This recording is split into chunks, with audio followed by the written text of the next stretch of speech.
ashama akam jirtan gaa Eurobiin inshallah rantanas deebine jirra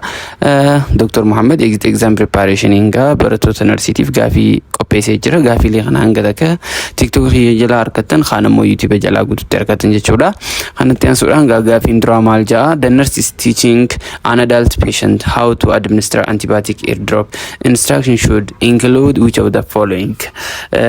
narsiin takka akkaataa inni itti dawaa isaa gurra isaatti droppii gurratti droppii kan gurra godhanii jira makeen itti godhu barsiisaa ture maal godhu qaba kanneen keessaa jaa a placement of cotton wick to assist in administering the drops in is not recommended and be careful to avoid touching the tip of the dropper bottle to the ear and keep the head tilted for 5 to 7 minutes after administering the drops to prevent them from running out of ear canal and cool the drops so that they decrease swelling in the canal sanifu ga deebisan me mal sin fakata hangalal kana qeesa deebisan sirida mal tahaga mahamto qaba be careful to avoid touching the tip of the dropper bottle to the ear jechuudha akmali fakka infection adda chiran fuune fi wonte itti gurra keessa ganna kansan mal godu qaba gurra rafa geessu qabna khajennu santaha deebisa sa gabaabsine kan mabra kunnaga gaafin dheeraa waan ta'eef wanni kana barsiifnuuf gaa akkaataa itti inni gurra saa akkaataa contaminate hin taane fakka hin banneef jechuu kaayyoon saa guddaani gaafii lamaffaatti ugaa dabarrugaa gaafii lamaffaa akka jedhutti gaafii lamaffaa maal jaa a patient is what with a stable and closed traumatic fracture of the humerus has temporary splint with the bulky padding applied with an elastic bandage. Inuma tokko gaan qallafeen isaa humerus jechuun ni beeytanii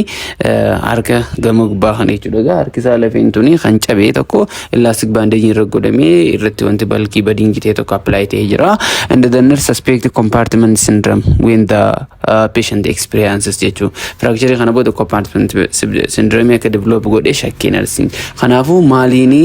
waan kana shakkita pain at the fracture site bakka cabsan dhukkubii harku muscle spasm of the lower arm pain when the nurse passively extends the fingers and increasing edema of the limbs khana jaaga deebsan sirri maal taha pain when the nurse passively extends the finger gizeni farkas harkas passively kanamatti extend godu yoni dhukkubii harkame khajuta one of the earliest and the most reliable sign of compartment syndrome is what pain jechuudha pain with move passive stretch of the muscle in the affected compartment khajuta jechu ogaa khana jenne bodaga akkasuma ammas inhumeral fracture ga harki lafin sa ubba khancabu yote swelling can increase pressure within the muscle compartment khanafu pressure in mal gone swelling in jirachun isa ka pressure in dabalu goda khanaf when the nurse passively extend the fingers it stretch the muscle within compartment khanafu muscle ne stretch to goda khanafu pressure in elevate jechu mal jechuda the movement cause severe and disproportionate pain if da jechuda khanafu compartment syndrome gertisa gaafin itti anuga gaafin sadafada mal jaa the most common response of the stroke patient to the change in the body image ga man stroke no ga qabaman ga faalij dhukubeen no ga qabaman gize dinumni malta qaamni saalaam shoonto adda tuddu famiti maltu isan irra mul'ata ja kan gubba a denial b disassociation intellectualization depression ja kanafu mal sin fakkaata ga namni ga qaamni saana fi qaama saana wajjul qixantaani akkana maqaan intaan unitti dhagaamu ga yaa muka udo kan depression atu dhagaama jechuudha kanaaf psychological response of stroke patient to changes in body image is what paralysis weakness speech deficit khannen kumal depression attifida jechuudha khanatti an sudan gaafin afrafa mal jaayo jannega gaafin afrafa which one of the following terms best describe the synthesis of a major features of decreasing risk of transmission of blood-borne pathogen and the body substance isolation khana akamitti describe gona jaaga major feature of decreasing risk of transmission of blood-borne kun qannasu sa khana agarsiisanii fi khana body substance isolation a protective isolation b medical sepsis c standard precaution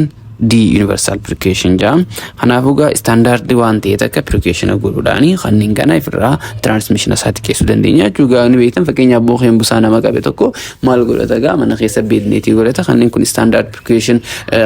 chemical itti godhamu qabu itti godhame haala saniin jechuudha kanaaf standard precaution kan jooni gaafis deebsa sirritaa that is universal precaution ogaajenu focused on preventing transmission of blood-borne pathogen and the other thing is body substance isolation ogaajenu kun ammoo focusing preventing transmission from all body fluid irraa kan dhufu kanaafuu standard waan ta'e takka kan fuula irratti waan godhamus godhachuu qaama isaa irrattis godhachuudhaan haala saniin kan ifirraa dhorkinu tahaa kun standard precaution ta'a jechuun. Gaafiin shanaffaa a nurse is admitting a patient with congestive heart failure which of the following describes the appropriate aspect of assessment ja. Kanaafuu namichi congestive heart failure ida yoo neef kan ifi admit ta'u nursiin wanni inni godhu qaba assessment isaa maali ja. Appraise current therapeutic regimen at home and identify activities that exacerbate symptoms. Apply oxygen therapy via nasal cannula. Define the patient's goal, increasing ability of self-care. Khanjutaga maal godhu qaba deebsaan sirriigaa yaa'u wantoota